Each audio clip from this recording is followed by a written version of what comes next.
Heading लिखो aromatic compounds.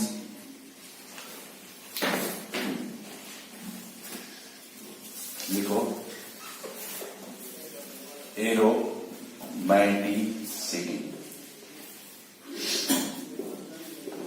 देखो यदि कोई भी कंपाउंड एरोमेटिक है, कोई भी कंपाउंड एक ही वर्ड लिख लेना कि biggest point of stability, biggest point of stability. यदि कोई भी कंपाउंड एरोमेटिक होगा तो स्टेबल नहीं, बहुत स्टेबल होगा। जैसे आप देखो बॉलर सब लोग है कि नहीं, ठीक है विराट कोहली अच्छे बैट्समैन है, धोनी अच्छे बैट्समैन है, लेकिन क्रिकेट का भगवान कौन है? तो इसलिए हर नाम सब सही है, रैना भी अच्छे बैट्समैन है, जितने भी लोग हैं, लेकिन कोई तो कोई क्रिकेट का भगवान है। लेकिन उसी तरह से स्टेबिलिटी में भी ये जो एरोमेटिक कंपाउंड होते हैं ये सबके बाप होते हैं। अगर कोई कंपाउंड एरोमेटिक है तो उसको न कहीं पे तुम्हें न इंडक्टिव को फेल कर पाएगा, न हाइपर कंजुगेशन फेल कर पाएगा, न रेजोनेंस फेल कर पाएगा। यदि कोई भी कंपाउंड एरोमेटिक होगा तो इन सबसे स्टेबल होगा।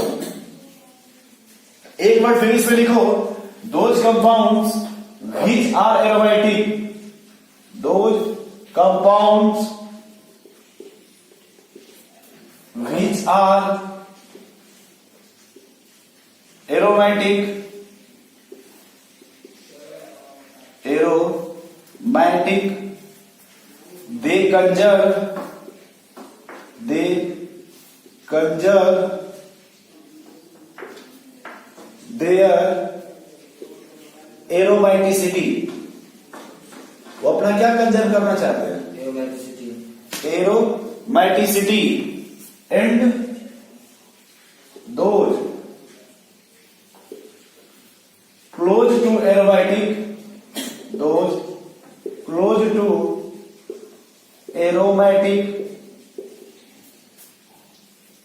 become, ये will लिखना, will become aromatic, will be बता दो। जो कंपाउंड एरोमेटिक हैं वो अपनी एरोमेटिसिटी मेंटेन करना चाहते हैं। yes, sir. लेकिन जो कंपाउंड्स एक या दो इलेक्ट्रॉन की वजह से रह जा रहे हैं वो भी कोशिश करते हैं कि हम क्या बंद कर जाए। जिस तरह से इनकी सरकार केंद्र में नहीं है वो सोच रहे कि हम केंद्र में पहुंच जाए, कांग्रेस। yes, sir. लेकिन जिनकी सरकार केंद्र में है वो क्या सोच रहे हैं? स्टेबल रहे। yes, sir. तो जिस तरह से देखो those compounds which are aromatic, जो एरोमेटिक कंपाउंड्स होगा अपनी एरोमेटिसिटी क्या करना चाहेगा? बनाए रखना चाहेगा। और जो उसके क्लोज है will be कर दीजिए, become, कोई बात नहीं, लो विल बिकम है, become हो जाएंगे, will be हो जाएगा। चलो भाई लो हाँ, दोज नोट कर लो।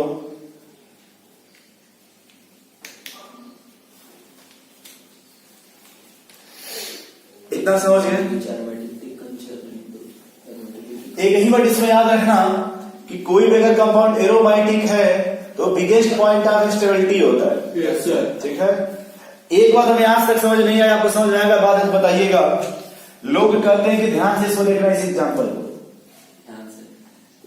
ये प्लस है कि नहीं? yes, बोलो भाई। yes, sir. ये रोमांटिक भी होगा yes, sir. या नहीं होगा वो बात की बात है। इसमें इलेक्ट्रॉन का मूवमेंट हो रहा है कि नहीं? हो रहा है। या डीलोकलाइजेशन हो रहा है कि नहीं? हो रहा है। बोलो भाई। हो रहा है। तो अगर किसी भी सिस्टम में यदि इलेक्ट्रॉन का मूवमेंट होगा तो सोचो करंट का फ्लो होगा कि नहीं? होगा। यदि करंट का फ्लो होगा तो इसको छूने में झटका मारेगा कि नहीं? मारेगा। yes, sir. तो अगर तुम बेंजीन को कहीं काम कर रहे हो लैब में लेकर के तो उसे झटका मारना चाहिए कि नहीं? मारना चाहिए।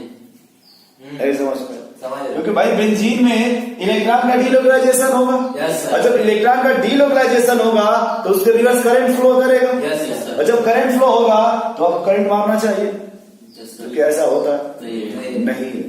आप फिजिक्स में पढ़ेंगे कि जहां भी इलेक्ट्रॉन का मूवमेंट होता है वहां पे उसके रिवर्स करंट का फ्लो होता है। रिवर्स करंट का लोग कहते हैं बहुत तेजी से इलेक्ट्रॉन का फ्लो होता है तो छूने में झटका मारना चाहिए कि नहीं? लेकिन लेकिन ऐसा होता है नहीं।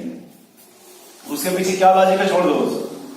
अब देखो हमें यह पता करना है कि कोई भी कंपाउंड एरोमेटिक है या नहीं। Yes sir. वैसे तो आपसे एक बात हुई थी, शायद आपको याद हो गया, भूल गए होंगे, कि अगर आपसे पूछे कि बेंजीन का बॉन्ड ऑर्डर कितना है, यस सर। ठीक है, यस सर। इसके दो स्ट्रक्चर बनते हैं कि नहीं? हाँ। आप किसी एक से एक्सप्लेन कर सकते हो, दोनों की आपकी कोई आवश्यकता नहीं है। ये आपसे पूछा जाए SO4 के बॉन्ड ऑर्डर कितने हैं, ये आपसे पूछा गया था भाई, यस सर। नहीं समझ पा रहे, इसका स्ट्रक्चर बना पाओगे? Yes sir. Yes sir. Special position में। ऐसा बनेगा क्या? Yes sir. अगर आपको क्या निकालना हो बॉन्ड ऑर्डर। Bond order.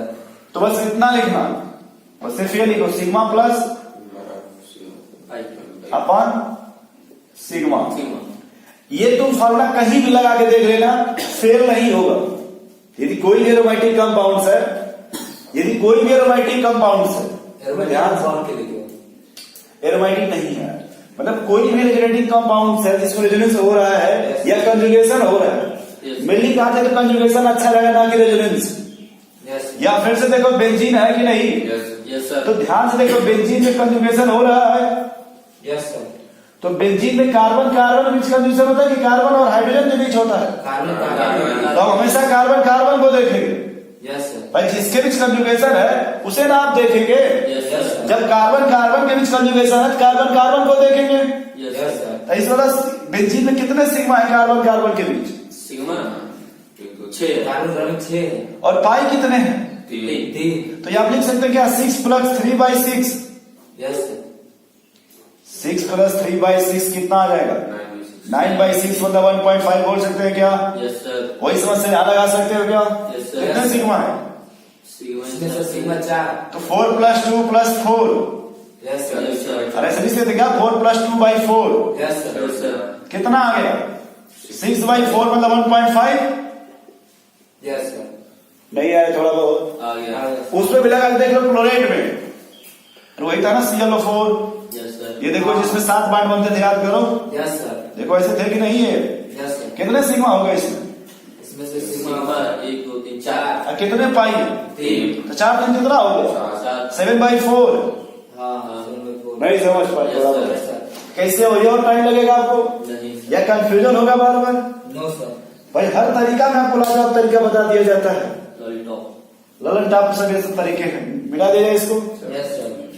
खोजते रह जाओगे, साल बीत जाएगा, दिखाई नहीं देगा इस तरह से। कहाँ है? कहाँ है? अब किताब में नहीं मिलेगा, ध्यान रखो इस सब बात को। Yes sir. वो वही लिखेगा 12 से पुराना ढाला जो चलता है, total number of structure upon total number of bond, yes sir. कितने दिक्कत हो जाए उसी में गिनते रहिए सुबह से लेकर शाम तक, 2-3 कप चाय में समाप्त हो जाता है। ये समझ पा रहे हो कुछ? Yes sir.